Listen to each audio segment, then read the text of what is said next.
tinpham moire pumnamaki awanungai potha phammi leita laira khaina ma thawai simi lei koluri wahong radio wahong radio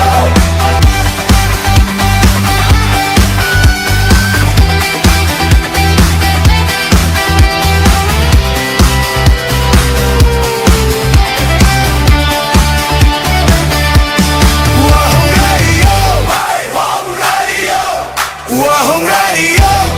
WAHONG radio, hey, WAHONG radio, 80.0.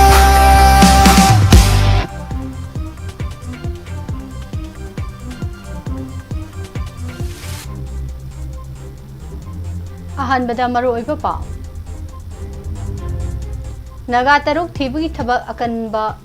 मवंग द सथरी कुकी इनपी मणिपुर की सदाउन पुंग निफुनिपान अमग सांगतोख्रे कुकी ने नमना खुंदाबा मफम सिंग द लैरिबा नगा गवर्नमेंट एम्प्लॉई सिंग ngak senbigi akanba thabak lokhalu haina sen piona phongtokre Chief Minister na nagaluk singa unafre hare Kamjong thodokta Home Minister Govindas go from laibok thibun haina debana phongdor Luk manga ka khusam naduna lilong do wakat mi phom phongkre Lengak na tasinadana lairibadi hena akan ba kongjang kaya sang silakani haina soro khaibam sanjoina phongdokre Irang sida politician mileage launa na bahonari ba sing matam lairingai da sumthok hoba sumgani haina YK Direna phongdor Kuki narco terrorism dagi Manipur kalu haiba paujel puba bike rally satkadawi Nagalup taruk Naganupa taruk thadorok tabagi mayokta kongjang sang sinkhre ngasi naga tabam pham singda paktak nana sit in protest sathagadawi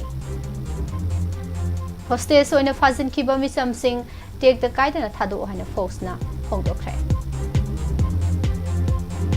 Manipur Population Control Board na police station tarada sound 11 meter mesin kusna kre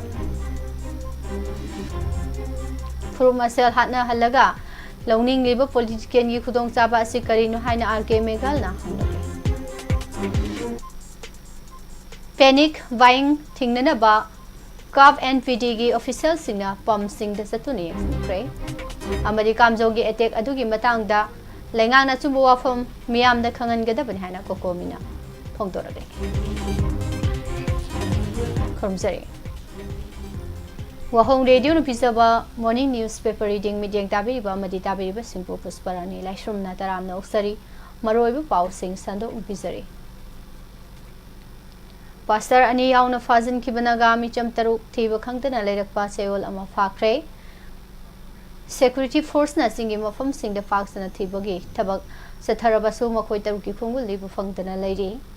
tha sigi taram doida kangpokpi district ke kwajum amadi Scotland ani ke marakta ambush sathaduna thadau search leader hom hat ki bathodok aduga ikan kanadana kuki militant singna konsa khulnaga khuldagi miyoi 35 amadi atopa mafumdagi miyoi ani puna miyoi kun phajin khiba sing manungda nupi angang puna miyoi 10 mari thadораkrabasu pastor ani yauna naga nupa taruk ngasi phawba mafum khangdana lairibani Security force na singnaba chingi mafam sing Lailon Wi-Fi village samadi masiga tainaba mafam sing chingi ren samadi umang singda paksna operation sathaduna thiba khangdana lairiba naga taru adu rescue taunanaba thabak lokhalabasu ngasi phawba makhoigi khongulliba ngamdana lairi state police amadi central force ki unit kya deploy tobaga loinana aerial amadi ground level surveillance thabak hena kanna laukhatle paksana thibagi thabak ani suba cheyol lansilak labsu makhoibu phangdana leide amadi miyoi taruk asigi imung manung amadi community miyamna makhoigi paw tananaba khorang ngaiduna leide defense news of india gi matung ina naga amasung kuki community gi phajinduna leiriba hostage kun thibagi thabak Indian Security Force amasung State Force na akanba thabak laukhatli naga taruk amadi kuki tara mari mafum khangdana leiribani Central Force amadi State Force na Lailwan Wi-Fi amasung Kharam Wi-Fi Village ke North West da leiba Hill Range da paksana combing operation sathari haide nakal amaromda tungan bediman tanduna kuki National Highway da satharakpa total shutdown ni khongjang rang ahing nungai de gi horaga pungni fugni pan amaga sangdokre kuki NP Manipur na thadorokpa serol amada ngarang kuki NP Manipur amasung all district civil society organization singi apunba mifam ama pangtoktuna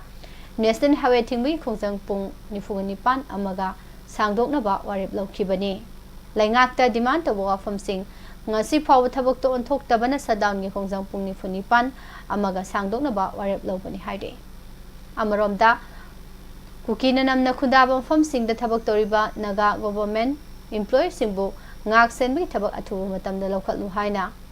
Sanjal naga PHAL organization CNPO na lenga ki pukning singsilakle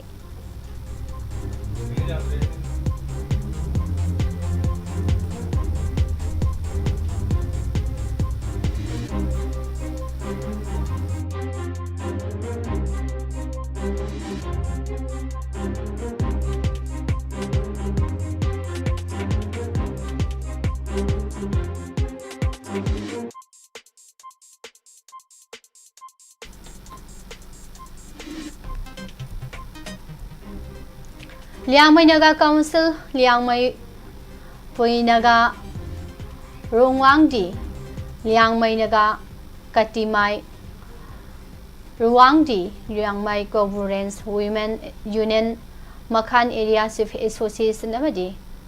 Long Pavo, New Maiko, Yauba, Mihut Kambu Amana, Ngarang Chief Minister Nam Kim Sanga, Secretariat, Labour Chief Minister Office, Unaduna State Asigi. Hausi oriba tangdulai tal fibam asig matangda kupna khananaina khre haide Chief Minister YKM Sana social media da thadorokpa warol amada nagagi toan balup sing mihut kambu go unakiba adude state asigi hausik thengnari batangdulai da draba fibam asigi matangda puthoktuna khanaki lenga ki maiki digi state asida mahausa gi fibam da hanjilakna ba amadi miyang punsi ngak sena ba security ki fibam yauna micham miyam Tangdu laita punsi mahingda hanjilakna ba paikhat pya thaurang khudingmak sabsana paikhat kani haibagi thajaba pi ki haire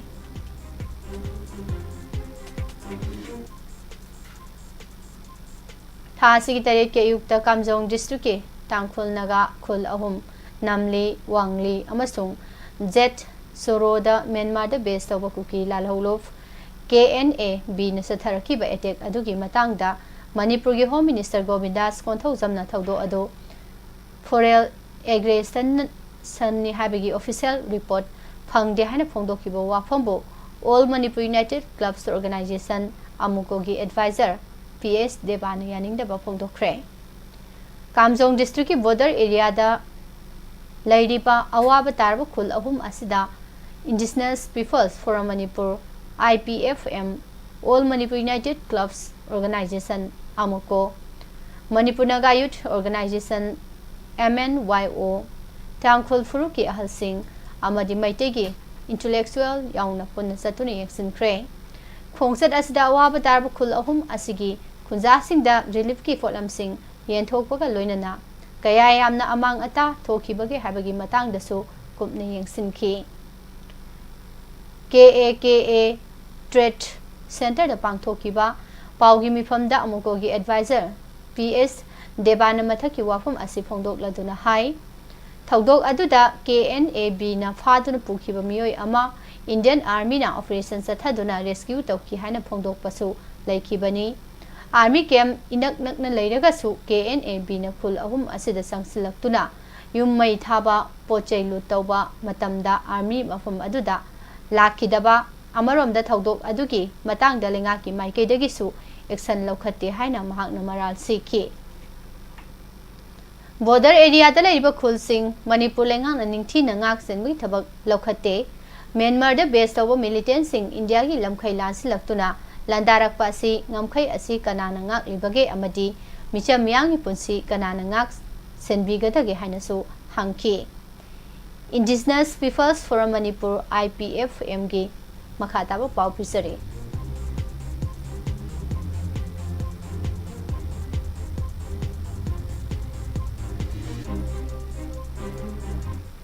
Chief Advisor Soiriba Social Activist Asang Kasarna Hai External Aggression na awaba taraba khul ahum asigi khunja singi awaba saru yana na ba makhoi mafam asida lakpani loinana KA Trade Center asida electric fangdaba amadi mobile connectivity leitabada mahangna pentaba phongdokhi loinana athubu matamda mafam asida mijeng sangtun awat pasing asi menkhatna ba thabak lokhat piu haina Manipur lenga ki pukning singsin ki khul asida IRB natraga Manipur Rifles ki battalion ama thambiduna makhata na external aggression gi thabak tawba ngamdana ba lengangna thabak lokhat piu amadi maina tumna thadok piraba yumsing amuhana sanana ba lengangna thabak lokhat piu haiba wafam sing thamki jet sorogi oina khulgi headman gi yumsu mai thadok lamki attack adu tasengna Myanmar da base toba kuki National Army Burma KNAB na sathabani thawong adubu akan bamong da condemn tawbaga loinana khulsing asida ahenba security thamduna ngak senmi thabak lengan athuba matam da lokhatna na basu asang kasarna lenga ki pukning singsinki Manipur Naga Youth Organization ke President Daniel Lamkangna soro asin naga ke part amani amasung India ki territory ni sathakiba attack adu KNAB amasung PDF na sathabani haibasi yamna mayek senglaba wafam ni haike amarom da wangli market ki chairman ayona khul asigi awat apakya gi matangda lenga ki pukning singsilakpaga loinana athuba matamda KA Trade Center namli amasung choroda electricity phanghanbaga loinana telecommunication khudong saba lehenana ba lenga ta taksilakpaga loinana medical facility lehenana ba khul singi phauna na ba thong sabina na ba madi mafam asida regional security matik sana thambina na basu Manipur lenga ke pukning sinsilakle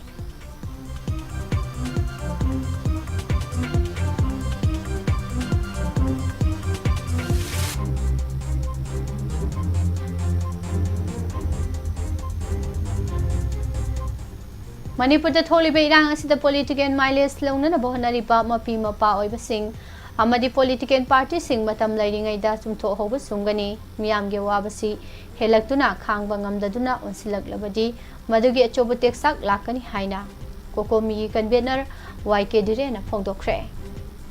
wafumasi kokomi gi meeting makhada all kaksing khuno marapaibi welfare association kalika lok maring amadi Kasifung waring na puna kaksing punaw kaitel da sa takiba wakat mifom amada phongdokibani kuki militant singi military crackdown taw Indiana sa thariba proxy war khudakta lepo haina phongkiba wakat mifom asida YK dire na hai miyam gi hewasi pendaba kayana yombadagi mari sakpa hawraklabani miyam gi hew asibu na thainaba amadi political party natraga maranai interest Kharagi damak mapi mapa oibasing amadi miyoi kharna hotnaribasing khudakta lephoba sumgani miyam gi awabasi henjilaktuna pendabadagi noma natraga noma makhoida miyamna onsilakpa matamda phathaba ngamloi achoba saitheng nangani haike Manipur da furup kayamarum khundaminari masida India lengang thugaina na ba amadi proxy war sisnadana mihat mipun kaya sathariba asi Manipur miyam khak natana malem gi miyam na khangi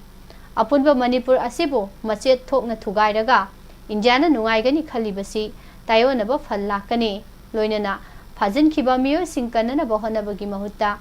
lengang na appeal tawduna leriba sisu angakpa poi maramaduna proxy war khudakta lepaga loinana military crackdown tawgadabani haiki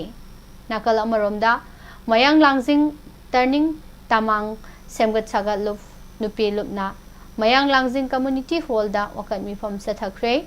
maduda Manipur gi saktam kaibe yaroi proxy war le phai pa kholau sing laukre Kuki narco terrorism dagi Manipur kalu haiba pausel puduna bike rally ama Kokomi students front ना सिंधुना लाक्लिबा मे कुनिपादा सत्कदौरी हिरम असिगी मतंगदा Imphal west की क्वा कैथेल द लेबे एम्स के ऑफिस द पांगथोकपा पाउगी मिफम अमदा कोकोमी स्टूडेंट्स फ्रंट के कन्वेनर एल मालंगबना हाई कोकोमी स्टूडेंट्स फ्रंट ना सिंधुना सत्कदौरीबा बाइक रैली असिद लमदम सिगी म्याम सरुक याबियु खोंसर असि मे कुनिपान के अयु पुंग निपान दगी इम्फाल वेस्ट की अवांग सेकमाई दगी लमथागनी लोइनना खोंगाम पाट चिंगमैरोंग खोंगनांग अनि कारक थांगमैबन नगामापान पैसामपाता लाक्लबा तुंगदा दिदेम लंबिदा थौरगा लंबिदगी कक्सिंग डिस्ट्रिक्टा कुंबीदगी कक्सिंग डिस्ट्रिक्टा मुक सत्कनी हाइरे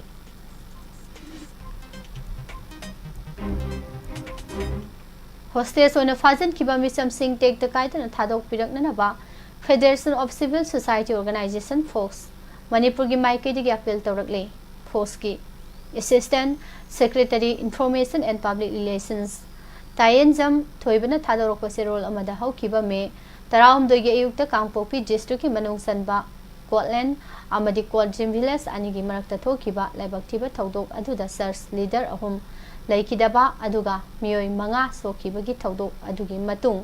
नगाफुरु की मियोय क्या कुकी खुलाई पाइबनी हाइना सिंगनबा सिंगना फाजिन खबा मतुंग मसक खंगदबा मियोय सिंगना कुकी फुरुक की मियोय सिंग फाजिन किबदगी स्टेट असिदा थोलक्लिबा चरांगनबा फिबम असि फोक्सना हक्सिना लवी कुमजा लिसिंग अनि कुलुमदोगी मे अहुमदगी हौदुना लमदम असिदा ngasi फावबा फुरुक मसेलगी मरक्ता खाइबोंग खाइबोंग तानबा मपानी साफो Amna सथरक्लिबा थौसिलसिंग असिगी मायोक्ता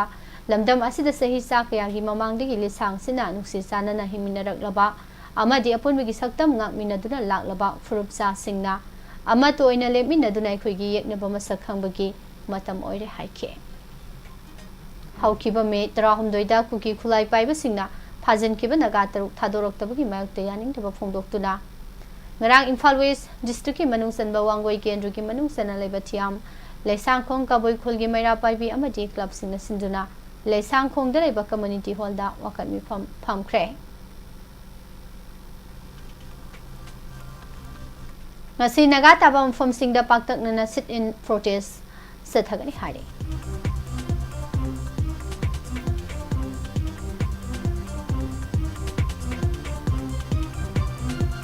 noise pollution hanthana nabagi pandam da Manipur pollution control board na sinduna Imphal East Imphal West district ke tongan police station tarada sound 11 meter mesin khusina ki bagaloina na police station adugi officer sing da mechin adu karamna sisna gani habagi matang da su training program amasu pangthokre chingmairong da leiba hotel classic grande da pangthokiba thorom asida forest Environment and Climate Change की Principal Secretary सु ओरिबा Manipur Pollution Control Board की Chairman Arun Kumar Sinha Environment and Climate Change Manipur की Director Dr. T. Virja Kumar अमसुंग Manipur Pollution Control Board की Member Secretary Dr. W. Rosan सु सरुयाखी फुरुप मसेल हाना हलगा लौनिंग लिबा politician की खुदोंग साबासी करीनो है हंगबगा लोइनना लमदम असि थुगायरगा कनाना कानबा फंगदोरिबनो हाइबसी मियामना लेप्तना हंगनरक्लिबा वाहंगनि हाइना UNLF की हानेगी चेयरमैन RK मेगेलना फोंदोख्रे वाफम असिबु दौ पाखंग बथौगलुपना सिंदुना लेबाक मरातमना इंगना सिगना लैनबगिदमक लंगथबान कुंजा अवांग लेखाइदा लेबा इबुदो पाखंगबगी लाइबुंगदा पांगथोखिबा इरा थौनी थौरमदा सरुक यारादुना फोंदोखिबने लमदम असिदा खुंदामिनरिबा फुरुप मसेलगी मरक्ता लैनरिबा येंगथिनबा फिबम असि नाकलदा थमख्रगा मिटेई मसेलगी मरक्ता मचोय मसोय तानबगी फिबम अमा लाक्लिबा Sissu लाइबक थिबनी ngasi oiriba apunba Manipur asi oinanaba amasung singtamgi miyam punsinnaba honabada mitei furupna charba thodang loduna lakli puwari gi tangkak amada mitei singna thodang asi lawba ngamlaktabadagi ekhoigi ipa ipu singna yatlamba asanba mityeng adu mami samlaktuna lamdamsi soksilakpani masigi khudong chaba lawduna mapalgi sapuna yellow furup singda awaba saitheng pirakpani haide थाव फंगलोरे हाबगी नमादा panic buying तौनरिबासी थिंगनाबगी पांदमदा गरां काप NPT की official सिंगना oil pump sing dak thengna satuni yengsin ki ba loinana oil pump sing degi container sing thau loram basing thingkhre yengsin khongsat asi kap NPD director yumnam Nelson gi midyeng makhada OSD POL Hawam Bobby amasung Imphal West District Supply Officer L Ibotombina lusingba official kambu aduna Imphal gi manung delariba oil pump singda hakthengna satuna yengsin kibani khongsat asiga mari leinana OSD Hawam Bobby na hai thau phangloro habagi namada oil pump singdagi container da thau lawsinare habagi wakat kya lakpadagi ngasigi yengsin khongsat asi chatpani official team asina pam khara da yengsin basatpada barrel da thau piramba thengnabadagi khudak ta thau piba lefanki loinana thau piriba oil pump gi kambu dudasu container da thau pidana ba kan WAPHAM thamlam khi haire kanagumbana container da thau lowning ba leirabasu mangjaunana mari leinaba deputy commissioner dagi ayaba lawraba matung thau lopiyu amaromda housing manipur da thau marang kaina leiri transporter singna su lepa leitana thau posilakli maram aduna miyamna thau phangloroi habagi panic buying tawbiganu haina appeal tawkhi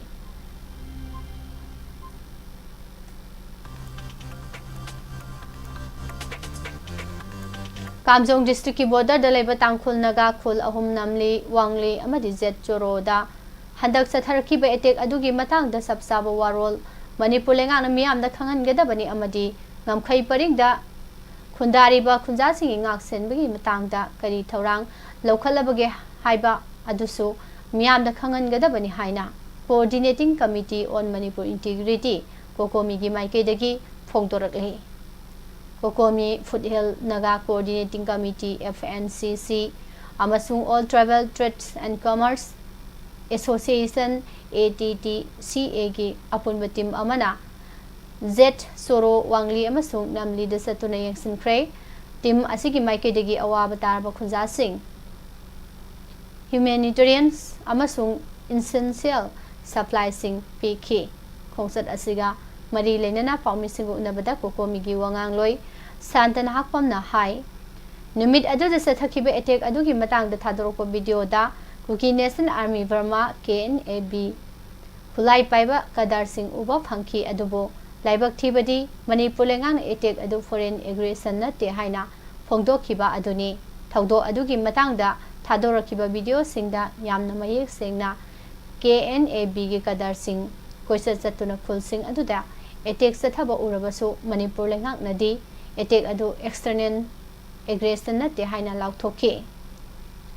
Indo Myanmar border da leiba border pillar dagi meter samarom lapna jet choro hariba khul asi leibani KNB gi kadar sing border lansilaktuna jet choro amadi masiga thangnana leiba khul ani wangli amasung namli dasu attack adu chatharambani thawdok thokraba matung manipur lenga na khul sing asida henba security deploy tawduna ngak senmi thabak lawkhalagani haina phongdokpa laikhrabasu ngasi phawba security ki thawrang amata lawkhatpa ude khul sing asiga yamna nakna Assam Rifles ki post leiragasu khunja sing ningthina ngak senba amadi patrolling matik sana satpa ude haina su nahak pam santana makhatana phongdokhe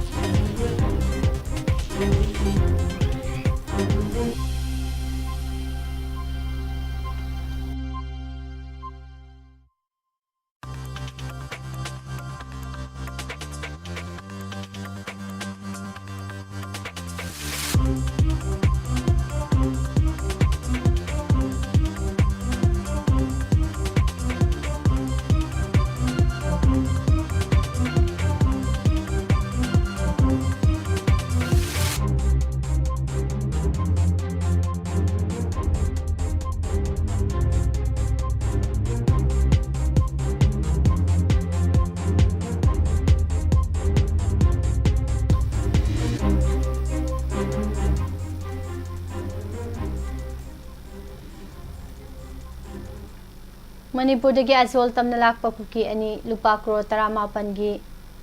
drug ka konana Mizoram police na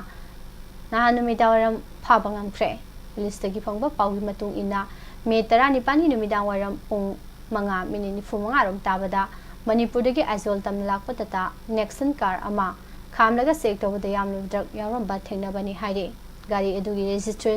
registration number ML 05V 3282 नी car अदु check तौबदा मेथाम्फेटामिन tablet नि सिंगनबा packet कुन यावरंबा थेंगनखी packet कुन अदुगी पुन्ना अरुंबा KG कुनगा मरी ग्राम 19 पुन्ना tablet मसिंग lakh अनि लिसिंग अनि नि हाइबा tablet सिंग अदु local market ता लुपा करोड़ 19 लाख कुनमाथोय लिसिंग कुनि पानलोमगिनी हाइदे यामलबा ड्रग का कोनना फारबा मियोय अनि अदुगी ममिंग ओन खोथांग हाउकिफ सही कुट्रामदोय अपोपा ngam खोलेट हाउकिफ अमसुंग मेथ्यू सही इफुतरो अपोपा ngam खोजांग कवी NDPAS Act 1985 की मखादा मखोयगी मथक्ता पुलिसना केस अमा लौखटपगा लोइनना मखा ताना थिगेटपगी थबक सथरी हाइरे लैबा असिगी ओइना कुमजा लिसिंग अनि कुंथ्रा फावबा टेक्सटाइल एक्सपोर्ट असी US डॉलर बिलियन चामा यौननबा पांदम थमलिबा सिदा मणिपुर सु मपुंग फाबा थौदांग लौनबगी मतांगदा Manipur state export action plan SEAP गी कंसल्टेटिव मिफम पांगथोखरे directorate of handloom and textile ना सिंधुना सिंगमैरोंग दलैबा क्लासिक ग्रांडे द पांगथोखिबा मिफम असिदा अथोइबा मिथुंग ओइना सरुक याखिबा टेक्सटाइल्स कॉमर्स एंड इंडस्ट्री के additional chief secretary Anurag Vajpayee ना हाई मालेम की कैथल द सस्टेनेबल हैंडमेड इथिकल अमदी कल्चरल ऑथेंटिक प्रोडक्ट की डिमांड हेंगलकपा असिदा स्टेट असिदा सु यामना चावना खुदोंग साबा अमा पीरगनी मणिपुर मास इंडस्ट्रियल प्रोडक्शन दा मिजेंग थंबगी महुता heritage textiles high value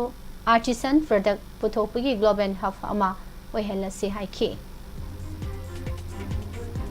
लमदम सिगी म्यामना नोमदा संगदबा याद्रबा पोलमसिंग पुथोक पुसिन तौरिबा national highway सिंग बन ब्लॉकेट तौबिगनु हाइना वाखै केंद्रगी MLA थांगजम अरुल कुमार ना फोंदोखरे मखा तारकपदा मु मपालमगी पाउसिंग तामिनसी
फ्रेश फ्रीडम इंडेक्स ता चामग यांखै तरे सुबह पोजिशन दा लेदुना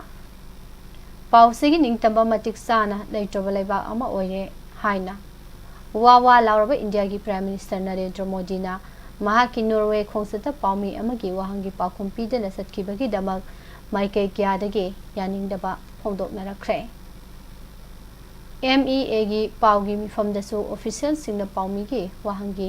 ओना दैनबा पाखुम पीदुना इशूदगी थैदोकनबा होटनाखरे हाइरे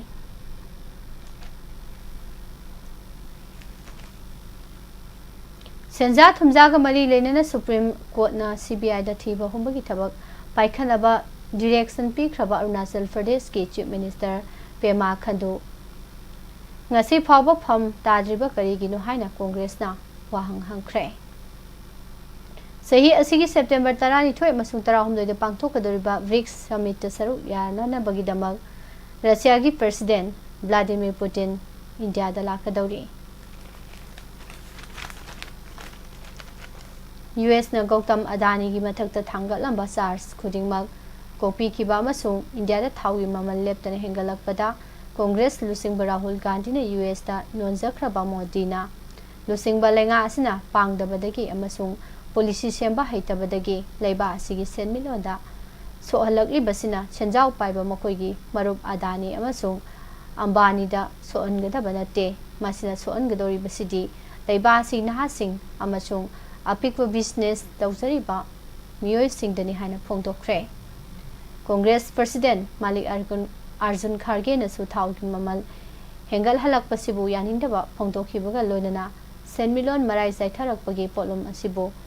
micham miyamda pohalaga lenga ki marup oiba senjau paiba miyoi singi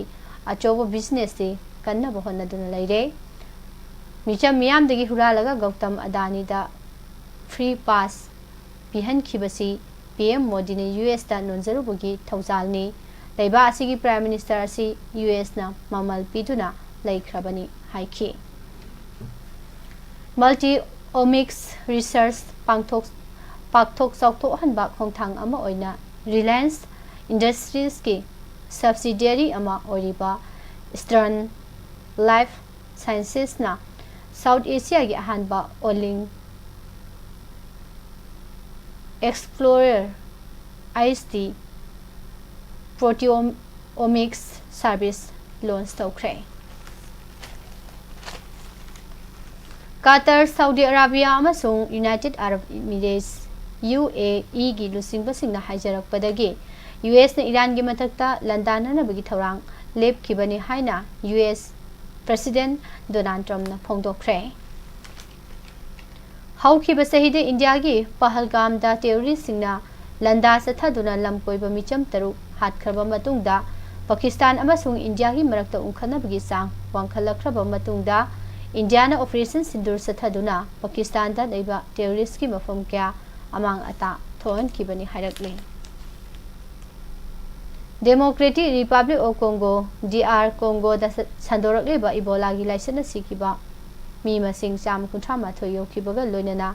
leina asi laksinana bagidama World Health Organization gi khudaki oiba committee mifam pangthoknana ba warep lokre DR Congo gi Health Minister Samuel Roger Kambana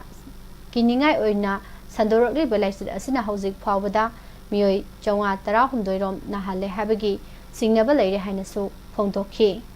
mioi chahum yankhai laisit asina nahankibagi manungda mioi Mabudra mathoi sikiba matamduda WHO na malimgin health emergency lauthoki bani WHO na thamlaki bawarol ama dalaisit asi lumna lawbaga loina na paksana Uganda dasu sandorokpa haure haiki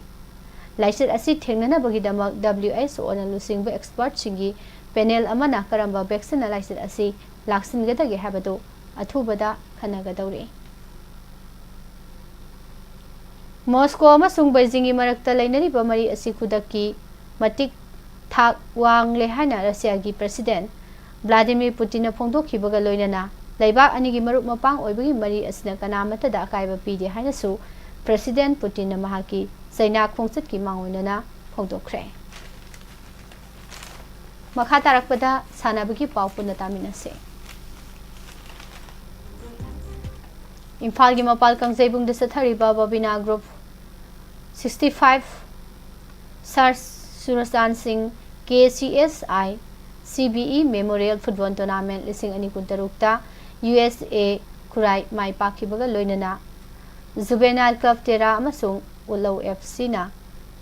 goal amata sanabangam dabana draw oituna point jena kre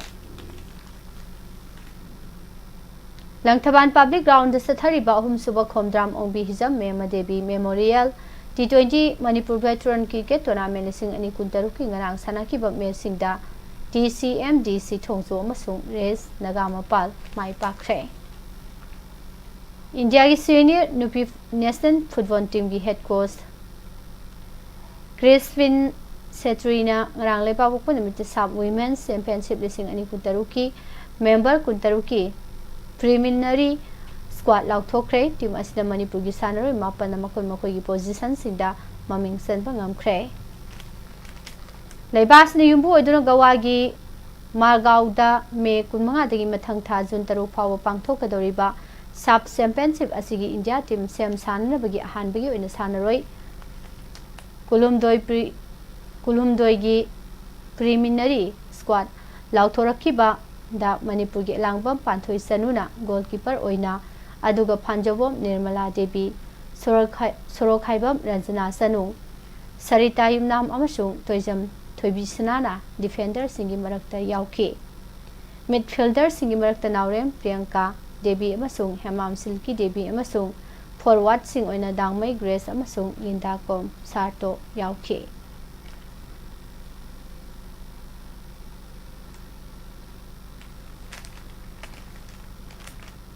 Haukiba Nomaisi Numita Gujarat ki Ahmedabad Talusin Kiba lising ani kuntaruk Asian Weightlifting Championship de Yumbo Indiana silver ama amasung bronze mapan yaw na puna medal tara lauduna campaign loisin kre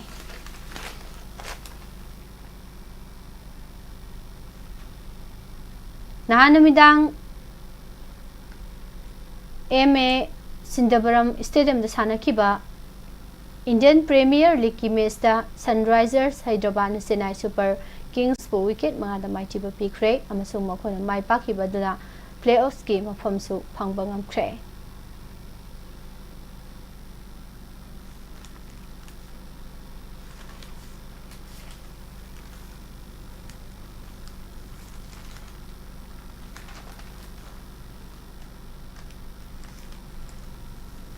Multipurpose Club MPC Hiang Thangna Sinduna Club asigi sanabungta sathariba anirak soba 9-man aside Village Open Football Tournament lising ani kuntaruki ngarang sanakiba tongan ba mesingda 99 Brothers Sarangpat amasung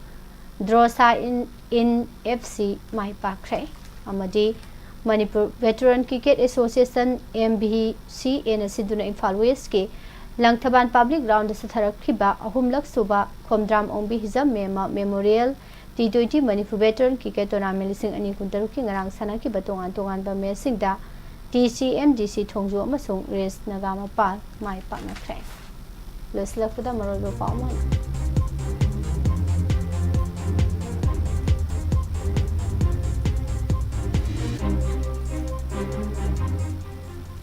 Naga taruk thibi thabak akan mamong da sathari kuki inpi Manipur gi shutdown pung ni funipan amaga sangdokre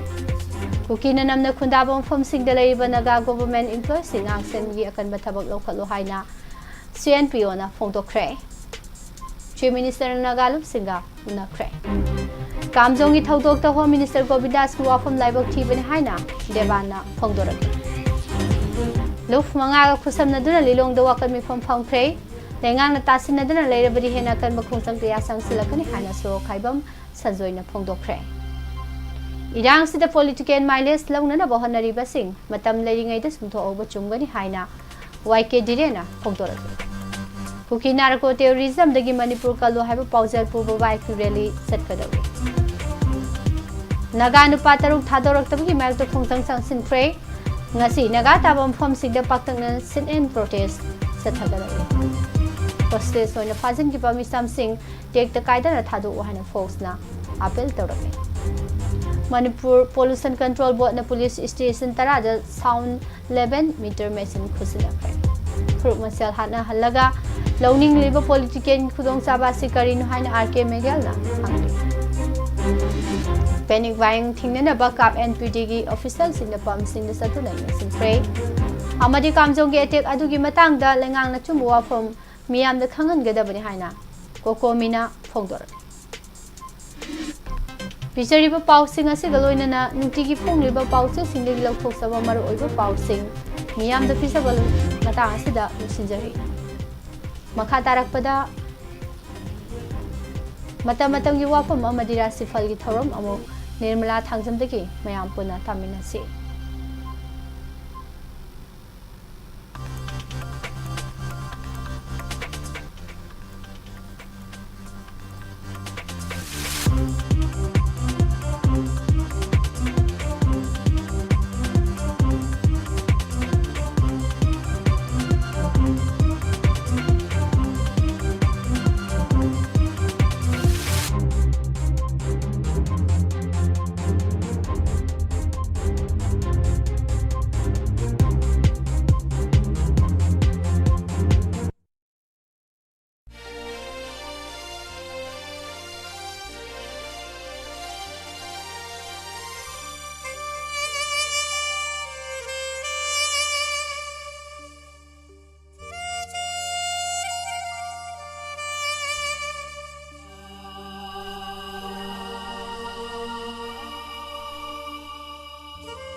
अमुका हन मिडियंग ताबिरिबा मदि ताबिरिबा सिंगबो निर्मला थांजम तराम नोकचरी इकोकनना खुरमजे पुदुना लाक्चरिबा से मतम मतम की वाफम अमदे राशिफल सिगी मतम मतम की वाफम दा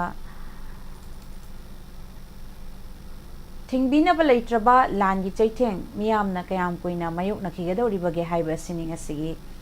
मतम मतम की वाफम दा स्टेट असिदा थोकलिबा थोगनिंगदबा थौदो वाथोकसिंगी मतांगदा लैंगाकी माइकैदगी लाक्सिननबा करम्बा मखलगी थौरांग लौखतलिबगे हाइबा खंगदबगदगी मियामदा चावना मिपाइबा पोकनरे लैंगाकना मियामगी पुंसी लंथुम ngaksenaba thamliba amasung स्टेट अमसुंग सेंट्रल फोर्सिंग मथौ पांगथोकहनबा ngamdrabadi लैंगाक लैबगी वाहनथोक ꯂꯩꯇ꯭ꯔꯦ ꯍꯥꯏꯕꯗ ꯍꯥꯏꯃꯟꯕ ꯊꯣꯛꯂꯣꯏ ꯁ꯭ꯇꯦꯠ ꯑꯁꯤꯗ ꯂꯣꯒꯤ ꯋꯥꯡꯃꯗ ꯏꯟꯇꯔꯅꯦꯁꯅꯦꯜ ꯕꯣꯔꯗꯔꯁ ꯏꯟꯗꯣ ꯃꯦꯟꯃꯥꯔ ꯉꯝꯈꯩ ꯂꯥꯟꯁꯤꯜꯂꯛꯈꯤꯕ ꯆꯤꯟꯀꯨꯀꯤ ꯖꯣꯅꯥꯔꯀꯣ ꯇꯦꯔꯣꯔꯤꯁ ꯒ꯭ꯔꯨꯞꯁꯤꯡꯒ ꯏꯟꯗꯤꯌꯥ ꯒꯚꯔꯟꯃꯦꯟꯠ ꯑꯃꯁꯨꯡ ꯁ꯭ꯇꯦꯠ ꯒꯚꯔꯟꯃꯦꯟꯠꯅ ꯈꯨꯠꯂꯥꯏꯒꯤ ꯅꯠꯇ꯭ꯔꯒꯅ ꯄꯣꯂꯤꯇꯤꯀꯦꯜꯒꯤ ꯑꯣꯏꯕ ꯃꯨꯛꯅꯕ ꯑꯃꯠꯇ ꯌꯥꯎꯗꯅ ꯁꯁꯄꯦꯟꯁꯟ ꯑꯣꯐ ꯑꯣꯄꯔꯦꯁꯟ ꯁꯨꯁꯥꯏꯟ ꯀꯔꯤꯒꯤꯗꯃꯛ ꯇꯧꯅꯈꯤꯕꯅꯣ ꯍꯥꯏꯕ ꯋꯥꯍꯪ ꯂꯩꯔꯤ ꯁꯨꯁꯥꯏꯟ ꯌꯥꯎꯕ ꯂꯥꯜꯍꯧꯂꯨꯞꯁꯤꯡ ꯑꯁꯤꯒꯤ ꯃꯅꯨꯡꯗ ꯃꯦꯟꯃꯥꯔ ꯁꯤꯇꯤꯖꯟ ꯀꯌꯥ ꯌꯥꯎꯕꯅ ꯃꯔꯝ ꯑꯣꯏꯔꯒ ꯃꯦꯟꯃꯥꯔ ꯕꯦꯁ ꯂꯥꯜꯍꯧꯂꯨꯞ KNAB ꯑꯃꯁꯨꯡ PDFꯀꯤ ꯀꯦꯗꯔꯁꯤꯡ ꯆꯪꯁꯤꯜꯂꯛꯂꯒ ꯁꯨꯒꯤ ꯃꯔꯨꯝꯗ ꯂꯩꯕꯥꯛ ꯑꯁꯤꯒꯤ ꯑꯄꯨꯟꯕꯒꯤ ꯁꯛꯇꯝ ꯊꯨꯒꯥꯏꯅꯕ ꯑꯔꯣꯟꯕ ꯂꯥꯂꯣꯡꯁꯤꯡ ꯆꯠꯊꯔꯛꯈꯤꯕꯅꯤ ꯍꯥꯏꯕꯁꯤ ꯖꯥꯂꯦꯡꯉꯝ ꯐꯥꯏꯜ ꯂꯤꯛ ꯑꯣꯏꯔꯛꯈꯤꯕꯗꯒꯤ ꯃꯤꯌꯥꯝꯅ ꯈꯪꯕ ꯉꯝꯂꯤ ꯖꯥꯂꯦꯡꯉꯝ ꯐꯥꯏꯜꯗ ꯃꯅꯤꯄꯨꯔꯒꯤ ꯄꯨꯋꯥꯔꯤ ꯁꯦꯝꯗꯣꯛꯇꯨꯅ ꯃꯈꯣꯏꯅ ꯂꯝꯗꯝ ꯑꯁꯤꯒꯤ ꯌꯦꯜꯍꯧꯃꯤꯅꯤ ꯀ꯭ꯂꯦꯝ ꯇꯧꯕ ꯂꯝꯗꯝ ꯑꯁꯤꯒꯤ ꯆꯤꯡꯒꯤ ꯗꯤꯁꯇ꯭ꯔꯤꯛꯁꯤꯡ ꯌꯥꯎꯅ ꯇꯣꯉꯥꯟ ꯇꯣꯉꯥꯟꯕ ꯃꯐꯝꯁꯤꯡꯗ ꯈꯨꯟꯗꯥ ꯂꯩꯇꯥꯁꯤꯟꯗꯨꯅ ꯑꯦꯔꯤꯌꯥ ꯗꯣꯃꯤꯅꯦꯁꯟ ꯇꯧꯕ ꯄꯣꯄꯤ ꯊꯥꯕ ꯑꯃꯁꯨꯡ ꯗ꯭ꯔꯒ ꯂꯂꯣꯟꯗꯨꯅ ꯅꯥꯔꯀꯣ ꯋꯥꯔꯐꯤꯌꯔ ꯆꯠꯊꯗꯨꯅ ꯃꯤꯌꯥꯝꯕꯨ ꯃꯌꯥꯏ ꯀꯥꯕ ꯆꯤꯟꯖꯥꯛ ꯗ꯭ꯔꯒꯀꯤ ꯂꯥꯡꯗ ꯊꯨꯍꯜꯂꯕ ꯃꯇꯨꯡ ꯏꯪ 2017ꯗ ꯂꯥꯟꯗꯥꯁꯤꯟꯗꯨꯅ ꯃꯈꯣꯏꯒꯤ ꯇꯣꯉꯥꯟꯕ ꯃꯅꯤꯡꯇꯝꯕ ꯂꯩꯕꯥꯛ ꯖꯥꯂꯦꯡꯉꯝ ꯁꯦꯝꯕ ꯌꯥꯎꯔꯤ ꯂꯥꯂꯣꯡꯁꯤꯡ ꯑꯁꯤꯒꯤ ꯃꯊꯛꯇ ꯑꯇꯩ ꯂꯥꯂꯣꯡ ꯀꯌꯥꯁꯨ ꯆꯠꯊꯅꯕ ꯊꯧꯔꯥꯡ ꯇꯧꯔꯤ ꯃꯈꯣꯏꯒꯤ ꯂꯥꯂꯣꯡꯁꯤꯡ ꯑꯗꯨ ꯃꯄꯨꯡ ꯃꯔꯩ ꯐꯥꯗ꯭ꯔꯤꯉꯩꯗ ꯁ꯭ꯇꯦꯠ ꯂꯩꯉꯥꯛꯅ ꯃꯥꯡꯖꯧꯅꯅ ꯈꯪꯂꯛꯈꯤꯕꯗꯒꯤ ꯎꯃꯪ ꯀꯣꯛꯊꯣꯛꯄ ꯑꯅꯧꯕ ꯈꯨꯜ ꯁꯦꯝꯕ ꯃꯤꯇꯣꯞ ꯆꯪꯂꯛꯄ ꯊꯤꯡꯕ ꯑꯃꯗꯤ ꯗ꯭ꯔꯒ ꯂꯂꯣꯟꯕꯅꯆꯤꯡꯕꯁꯤꯡ ꯊꯤꯡꯕꯒꯤ ꯈꯣꯡꯖꯪ ꯆꯠꯊꯔꯛꯈꯤꯕꯗꯒꯤ ꯅꯥꯔꯀꯣ ꯇꯦꯔꯣꯔꯤꯁꯁꯤꯡꯅ ꯃꯈꯣꯏꯒꯤ ꯄꯥꯟꯗꯝ ꯐꯪꯂꯔꯣꯏ ꯈꯟꯕꯗꯒꯤ ꯅꯪꯍꯧꯔꯔꯣꯏ ꯃꯇꯥꯒꯨꯝ ꯃꯩꯇꯩ ꯃꯤꯌꯥꯝꯒꯤ ꯃꯊꯛꯇ ꯋꯥꯔ ꯀ꯭ꯔꯥꯏꯝ ꯆꯠꯊꯔꯛꯈꯤꯕꯅꯤ ꯍꯧꯈꯤꯕ ꯆꯍꯤ ꯏꯪ 2023ꯒꯤ ꯃꯦ 3ꯗꯒꯤ ꯃꯤꯌꯥꯝꯒꯤ ꯃꯊꯛꯇ ꯋꯥꯔ ꯀ꯭ꯔꯥꯏꯝ ꯆꯠꯊꯗꯨꯅ ꯃꯤꯑꯣꯏ 250ꯒꯤ ꯄꯨꯟꯁꯤ ꯈꯥꯡꯉꯨ ꯊꯛꯇ ꯄꯤꯈꯝꯅꯈ꯭ꯔꯦ ꯃꯤꯇꯩꯒꯤ ꯌꯨꯝꯁꯤꯡ ꯄꯥꯛꯇꯛꯅꯅ ꯃꯩ ꯊꯥꯕꯗꯒꯤ ꯃꯔꯝꯗꯝ ꯂꯥꯟꯖꯦꯟꯅꯔꯛꯄ ꯃꯤꯑꯣꯏ 50,000 ꯍꯦꯟꯕꯅ ꯔꯤꯂꯤꯐ ꯀꯦꯝꯞꯁꯤꯡꯗ ꯆꯪꯖꯐꯝ ꯂꯧꯗꯨꯅ ꯂꯩꯔꯤꯕꯁꯤꯡ ꯍꯧꯖꯤꯛꯁꯨ ꯃꯌꯨꯝꯗ ꯍꯟꯖꯤꯟꯕ ꯉꯝꯗꯕ ꯀꯌꯥ ꯂꯩꯔꯤ ꯆꯍꯤ 3 ꯍꯦꯜꯂꯛꯂꯕ ꯂꯥꯟꯒꯤ ꯋꯥꯔꯣꯏꯁꯤꯟ ꯄꯨꯔꯛꯄ ꯉꯝꯗꯅ ꯂꯩꯔꯤꯕ ꯑꯁꯤꯗ ꯅꯦꯁꯅꯦꯜ ꯍꯥꯏꯋꯦꯗ ꯃꯤꯇꯩꯁꯤꯡ ꯐ꯭ꯔꯤ ꯃꯨꯚꯃꯦꯟꯠꯒꯤ ꯑꯊꯤꯡꯕ ꯊꯝꯂꯤ ꯃꯤꯇꯩꯁꯤꯡꯗ ꯅꯣꯡꯃꯩ ꯀꯥꯞꯄꯒꯤ ꯆꯥꯡ ꯍꯟꯊꯍꯠꯈ꯭ꯔꯕꯁꯨ ꯃꯈꯣꯏꯒꯤ ꯈꯨꯜ ꯅꯣꯡꯃꯩ ꯆꯤꯡꯗꯣꯟ ꯅꯥꯒꯥꯁꯤꯡꯗ ꯑꯃꯨꯛ ꯑꯣꯟꯁꯤꯟꯗꯨꯅ ꯈꯨꯜ ꯃꯩ ꯊꯥꯕ ꯃꯤ ꯐꯥꯕ ꯄꯨꯟꯕ ꯍꯥꯠꯄ ꯇꯨꯞꯄꯒꯤ ꯑꯀꯟꯕ ꯊꯕꯛꯁꯤꯡ ꯆꯠꯊꯔꯛꯈꯤꯕꯒꯤ ꯋꯥꯊꯣꯛ ꯐꯣꯡ ꯁꯥꯅ ꯂꯩꯔꯤ ꯆꯠꯊꯔꯤꯕ ꯋꯥꯔ ꯀ꯭ꯔꯥꯏꯝꯁꯤꯡ ꯊꯤꯡꯅꯕ ꯏꯟꯗꯤꯌꯥ ꯒꯚꯔꯟꯃꯦꯟꯠ ꯑꯃꯗꯤ ꯃꯅꯤꯄꯨꯔ ꯒꯚꯔꯟꯃꯦꯟꯠꯀꯤ ꯃꯥꯏꯀꯩꯗꯒꯤ ꯃꯁꯛ ꯊꯣꯛꯄ ꯊꯕꯛꯁꯤꯡ ꯂꯧꯈꯠꯄ ꯎꯕ ꯐꯪꯗꯕꯅ ꯂꯣꯏꯈꯝ ꯅꯥꯏꯗꯕ ꯂꯥꯟꯒꯤ ꯆꯩꯊꯦꯡ ꯃꯌꯥꯝ ꯀꯨꯏꯅ ꯃꯥꯌꯣꯛꯅꯈꯤꯒꯗꯧꯔꯤꯕꯒꯦ ꯍꯥꯏꯕ ꯋꯥꯍꯪꯒꯤ ꯄꯥꯎꯈꯨꯝ ꯀꯅꯥꯅ ꯄꯤꯒꯗꯧꯔꯤ ꯃꯁꯤꯅꯤ ꯄꯨꯖꯔꯛꯂꯤꯕ ꯃꯇꯝꯒꯤ ꯋꯥꯐꯝꯗ ꯃꯈꯥ ꯇꯥꯔꯛꯄꯗ ꯉꯁꯤꯒꯤ ꯔꯥꯁꯤꯐꯜ ꯑꯃꯨꯛ ꯇꯥꯃꯤꯟꯅꯁꯤ ꯔꯥꯁꯤꯐꯜ ꯑꯁꯤꯕꯨ ꯏꯕꯤꯔꯛꯄ ꯗꯣꯛꯇꯔ ꯋꯥꯡꯈꯦꯝ ꯖꯤꯕꯣꯜ ꯁꯤꯡ ꯑꯦꯁꯤꯁꯇꯦꯟꯠ ꯄ꯭ꯔꯣꯐꯦꯁꯔ ꯕꯥꯏꯑꯣꯇꯦꯛ ꯖꯦꯅꯤꯝꯁ ꯆꯤꯡꯃꯩꯔꯣꯡ ꯏꯝꯐꯥꯜ ꯉꯁꯤ ꯇꯥꯡ 10/5 ꯏꯪ 2023 ꯌꯨꯝꯁꯀꯩꯁ ꯅꯨꯃꯤꯠ ꯏꯉꯥꯒꯤ 4ꯅꯤ ꯄꯥꯟꯕ ꯅꯨꯃꯤꯠ ꯑꯁꯤꯒꯤ ꯔꯥꯁꯤꯐꯜ ꯇꯥꯃꯤꯟꯅꯁꯤ ꯑꯍꯥꯟꯕꯗ ꯃꯦꯁ ꯔꯥꯁꯤ ꯅꯥꯄꯜ ꯑꯃꯗꯤ ꯑꯅꯝ ꯇꯥꯟꯕꯅ ꯅꯆꯥꯛ ꯅꯔꯜ ꯆꯠꯂꯕꯁꯨ ꯃꯤꯌꯥꯝꯒꯤ ꯃꯇꯦꯡꯅ ꯂꯦꯡꯗꯕ ꯅꯔꯜ ꯇꯥꯟꯁꯤꯟꯕ ꯉꯝꯖꯒꯅꯤ ꯃꯔꯨꯞ ꯃꯄꯥꯡꯅꯁꯨ ꯆꯥꯟꯕꯤꯒꯅꯤ ꯂꯩꯁꯥ ꯄꯥꯈꯪꯁꯤꯡꯒꯤ ꯑꯣꯏꯅ ꯋꯥꯈꯜ ꯅꯨꯡꯉꯥꯏꯒꯅꯤ ꯕ꯭ꯔꯤꯖ ꯔꯥꯁꯤ ꯍꯔꯥꯎꯕ ꯅꯨꯡꯉꯥꯏꯕ ꯄꯣꯛꯆꯕ ꯃꯤꯔꯛꯇ ꯆꯪꯂꯒ ꯍꯦꯟꯅ ꯅꯨꯡꯉꯥꯏꯖꯕ ꯅꯨꯃꯤꯠꯅꯤ ꯑꯈꯪ ꯑꯍꯩꯒꯤ ꯋꯥ ꯇꯥꯗ꯭ꯔꯕꯗꯤ ꯉꯥꯡ ꯁꯛꯄ ꯍꯩꯕ ꯋꯥꯠꯀꯅꯤ ꯂꯩꯁꯥ ꯄꯥꯈꯪꯁꯤꯡꯒꯤ ꯑꯣꯏꯅ ꯅꯨꯡꯁꯤꯕꯅ ꯆꯥꯜꯂꯤ ꯃꯤꯊꯨꯟ ꯔꯥꯁꯤ ꯅꯤꯡꯕ ꯃꯄꯥ ꯆꯥꯕ ꯑꯅꯧꯕ ꯊꯧꯔꯝꯗꯅ ꯍꯦꯟꯅ ꯆꯥꯎꯈꯠꯄ ꯑꯐꯕ ꯃꯔꯨꯞ ꯃꯄꯥꯡꯒꯤ ꯃꯇꯦꯡꯁꯨ ꯐꯪꯖꯕ ꯅꯨꯃꯤꯠꯅꯤ ꯄꯥꯡꯁꯤꯟꯅꯕꯗꯤ ꯐꯩ ꯂꯩꯁꯥ ꯄꯥꯈꯪꯁꯤꯡꯒꯤ ꯑꯣꯏꯅ ꯂꯥꯏꯕꯛ ꯐꯒꯅꯤ ꯀꯔꯀꯠ ꯔꯥꯁꯤ ꯃꯔꯨꯞ ꯃꯄꯥꯡꯁꯤꯡ ꯄꯨꯟꯕ ꯊꯕꯛꯁꯤꯡ ꯆꯥꯎꯅ ꯃꯥꯏ ꯄꯥꯛꯀꯅꯤ ꯃꯤꯋꯥ ꯊꯥꯖꯔꯕ ꯑꯄꯪ ꯇꯥꯒꯅꯤ ꯃꯔꯝ ꯈꯪꯗꯅ ꯍꯣꯌꯥꯐꯕ ꯃꯥꯡꯕꯅ ꯍꯦꯟꯒꯅꯤ ꯂꯩꯁꯥ ꯄꯥꯈꯪꯁꯤꯡꯒꯤ ꯑꯣꯏꯅ ꯅꯨꯡꯁꯤꯕꯅ ꯆꯥꯜꯂꯤ ꯁꯤꯡꯍ ꯔꯥꯁꯤ ꯁꯦꯜ ꯊꯨꯝ ꯀꯥꯟꯅꯒꯅꯤ ꯅꯤꯡꯕꯗꯨꯃꯛ ꯄꯥꯡꯕ ꯌꯥꯒꯅꯤ ꯅꯤꯡꯍꯟꯅꯗꯕ ꯏꯆꯪ ꯊꯧꯕ ꯑꯃꯗꯤ ꯄꯥꯏꯔꯛꯀꯤ ꯂꯧꯁꯤꯡ ꯆꯥꯎꯕꯅ ꯃꯤꯀꯣꯛ ꯊꯣꯡꯕ ꯉꯝꯒꯅꯤ ꯂꯩꯁꯥ ꯄꯥꯈꯪꯁꯤꯡꯒꯤ ꯑꯣꯏꯅ ꯃꯥꯏ ꯄꯥꯛꯀꯅꯤ ꯀꯟꯌꯥ ꯔꯥꯁꯤ ꯄꯜꯂꯝꯕ ꯁꯦꯜ ꯊꯨꯝ ꯐꯪꯕ ꯌꯥꯕ ꯊꯕꯛꯀꯤ ꯄꯥꯎꯁꯨ ꯅꯨꯡꯉꯥꯏꯕ ꯍꯛꯆꯥꯡꯁꯨ ꯈꯤꯡꯕ ꯅꯨꯃꯤꯠꯅꯤ ꯌꯦꯠꯅꯕꯅ ꯃꯥꯡꯖꯕꯗꯤ ꯂꯩꯒꯅꯤ ꯊꯤꯖꯤꯟꯕꯒ ꯇꯟꯒꯅꯨ ꯂꯩꯁꯥ ꯄꯥꯈꯪꯁꯤꯡꯒꯤ ꯑꯣꯏꯅ ꯅꯤꯡꯕ ꯊꯨꯡꯒꯅꯤ ꯇꯨꯂꯥ ꯔꯥꯁꯤ ꯂꯧꯁꯤꯡꯅ ꯄꯥꯝꯕꯩ ꯑꯣꯏꯌꯨ ꯃꯥꯏꯊꯤꯕ ꯂꯩꯔꯣꯏ ꯊꯤꯕ ꯍꯨꯝꯕ ꯀꯟꯕꯒꯤ ꯆꯥꯟꯅꯕ ꯐꯪꯒꯅꯤ ꯑꯐꯥ ꯑꯄꯨꯟ ꯀꯣꯛꯆꯒꯅꯤ ꯍꯨꯔꯥꯟꯕꯅꯗꯤ ꯇꯥꯊꯤꯔꯤ ꯂꯩꯁꯥ ꯄꯥꯈꯪꯁꯤꯡꯒꯤ ꯑꯣꯏꯅ ꯃꯤꯋꯥ ꯂꯧꯗ꯭ꯔꯕꯗꯤ ꯐꯒꯅꯤ ꯕ꯭ꯔꯤꯁꯤꯛ ꯔꯥꯁꯤ ꯅꯥꯏꯇꯣꯝ ꯊꯧ ꯄꯥꯡꯕꯅ ꯅꯨꯡꯉꯥꯏꯐꯝ ꯈꯪꯂꯣꯏ ꯊꯤꯕ ꯍꯨꯝꯕ ꯀꯟꯗ꯭ꯔꯕꯗꯤ ꯑꯅꯧꯕ ꯊꯧꯔꯝꯗ ꯃꯥꯏ ꯑꯣꯟꯁꯤꯟꯒꯅꯨ ꯏꯔꯥꯡ ꯄꯨꯕꯅ ꯀꯥꯏꯅꯕ ꯅꯪꯒꯅꯤ ꯂꯩꯁꯥ ꯄꯥꯈꯪꯁꯤꯡꯒꯤ ꯑꯣꯏꯅ ꯅꯤꯡꯕꯅ ꯑꯃ ꯑꯣꯏꯒꯅꯤ ꯙꯅꯨ ꯔꯥꯁꯤ ꯂꯥꯏꯕꯛ ꯐꯕꯇ ꯅꯠꯇꯅ ꯃꯤꯁꯪꯁꯨ ꯍꯦꯟꯒꯠꯄ ꯅꯨꯃꯤꯠꯅꯤ ꯑꯐꯕ ꯃꯤꯡꯆꯠ ꯐꯪꯖꯒꯅꯤ ꯉꯥꯡ ꯁꯛꯄꯗ ꯃꯤꯅ ꯊꯥꯒꯠꯄꯤꯒꯅꯤ ꯑꯁꯥꯎꯕꯅꯗꯤ ꯇꯥꯊꯤ ꯂꯩꯁꯥ ꯄꯥꯈꯪꯁꯤꯡꯒꯤ ꯑꯣꯏꯅ ꯋꯥꯈꯜ ꯅꯨꯡꯉꯥꯏꯒꯅꯤ ꯃꯀꯔ ꯔꯥꯁꯤ ꯅꯤꯡꯕ ꯃꯄꯥ ꯆꯥꯔꯒꯅꯤ ꯁꯦꯟꯗꯣꯡ ꯇꯥꯟꯕ ꯊꯕꯛꯇ ꯈꯨꯆꯥꯎ ꯊꯥꯍꯧꯔꯣ ꯑꯃꯗꯤ ꯏꯃꯨꯡ ꯃꯅꯨꯡꯒꯤ ꯋꯥꯗꯤ ꯃꯥꯡꯕ ꯂꯩꯔꯣꯏ ꯂꯧꯁꯤꯡꯗꯤ ꯋꯥꯠꯂꯤ ꯂꯩꯁꯥ ꯄꯥꯈꯪꯁꯤꯡꯒꯤ ꯑꯣꯏꯅ ꯋꯥꯈꯜ ꯅꯨꯡꯉꯥꯏꯖꯒꯅꯤ ꯀꯨꯝꯚ ꯔꯥꯁꯤ ꯄꯨꯛꯅꯤꯡꯗ ꯆꯤꯡꯅꯕ ꯑꯃꯗꯤ ꯃꯍꯨ ꯆꯥꯎꯕꯅ ꯇꯥꯊꯤꯕ ꯂꯩꯔꯕꯁꯨ ꯃꯤꯌꯥꯝꯅꯗꯤ ꯆꯥꯜꯂꯤ ꯋꯥꯅꯣꯝ ꯊꯧꯅꯣꯝ ꯀꯥꯟꯅꯒꯅꯤ ꯍꯦꯟꯅ ꯑꯁꯥ ꯆꯥꯎꯕꯗꯤ ꯐꯔꯣꯏ ꯂꯩꯁꯥ ꯄꯥꯈꯪꯁꯤꯡꯒꯤ ꯑꯣꯏꯅ ꯃꯔꯤ ꯐꯒꯠꯀꯅꯤ ꯑꯔꯣꯏꯕꯗ ꯃꯤꯅ ꯔꯥꯁꯤ ꯌꯦꯛꯅꯕ ꯂꯩꯔꯝꯂꯕꯁꯨ ꯉꯝꯂꯒꯅꯤ ꯅꯤꯡꯍꯟꯅꯗꯅ ꯃꯥꯡꯂꯣꯝꯗ ꯆꯪꯁꯤꯟꯕꯅ ꯁꯣꯏꯗꯅ ꯃꯤꯀꯣꯛ ꯊꯣꯡꯕ ꯉꯝꯖꯒꯅꯤ ꯏꯟꯁꯤꯟꯕ ꯂꯩꯔꯕꯗꯤ ꯀꯥꯏꯅꯔꯒꯅꯤ ꯂꯩꯁꯥ ꯄꯥꯈꯪꯁꯤꯡꯒꯤ ꯑꯣꯏꯅ ꯃꯔꯤ ꯐꯒꯠꯀꯅꯤ ꯃꯁꯤꯅꯤ ꯄꯨꯖꯔꯛꯂꯤꯕ ꯉꯁꯤꯒꯤ ꯃꯇꯝꯒꯤ ꯋꯥꯐꯝ ꯔꯥꯁꯤꯐꯜ ꯅꯨꯡꯇꯤꯒꯤ ꯐꯣꯡꯂꯤꯕ ꯄꯥꯎ ꯆꯦꯁꯤꯡꯗꯒꯤ ꯂꯧꯊꯣꯛꯆꯕ ꯃꯔꯨꯑꯣꯏꯕ ꯄꯥꯎ ꯇꯥꯕꯤꯔꯤꯕ ꯑꯃꯗꯤ ꯃꯤꯠꯌꯦꯡ ꯇꯥꯕꯤꯔꯤꯕꯁꯤꯡꯕꯨ ꯅꯤꯔꯃꯂꯥ ꯊꯥꯡꯖꯝꯅ ꯑꯃꯨꯛꯀ ꯍꯟꯅ ꯈꯨꯔꯨꯝꯖꯔꯤ ꯅꯨꯡꯉꯥꯏꯔꯕ ꯄꯥꯎꯖꯦꯜ ꯑꯁꯥꯝ ꯗꯥꯎꯟꯇꯥꯎꯟ ꯌꯨꯅꯤꯚꯔꯁꯤꯇꯤ ꯒꯧꯍꯥꯇꯤ ꯄꯟꯖꯔꯤꯕ ꯑꯁꯥꯝ ꯗꯥꯎꯟꯇꯥꯎꯟ ꯌꯨꯅꯤꯚꯔꯁꯤꯇꯤ ꯒꯧꯍꯥꯇꯤꯗ ꯇꯣꯉꯥꯟ ꯇꯣꯉꯥꯟꯕ ꯀꯣꯔꯁꯁꯤꯡꯗ ꯇꯝꯕꯤꯅꯤꯡꯂꯕꯗꯤ ꯉꯁꯤꯃꯛ ꯈꯨꯗꯣꯡꯆꯥꯕꯁꯤ ꯂꯧꯕꯤꯌꯨ ꯀꯣꯔꯁꯁꯤꯡ ꯑꯗꯨꯗꯤ agricultural science and technology physiotherapy and rehabilitation engineering science nursing humanities and social science commerce and management pharmaceutical science computer technology paramedical science ꯍꯥꯏꯔꯤꯕ ꯀꯣꯔꯁꯁꯤꯡ ꯑꯁꯤꯒꯤꯗꯃꯛ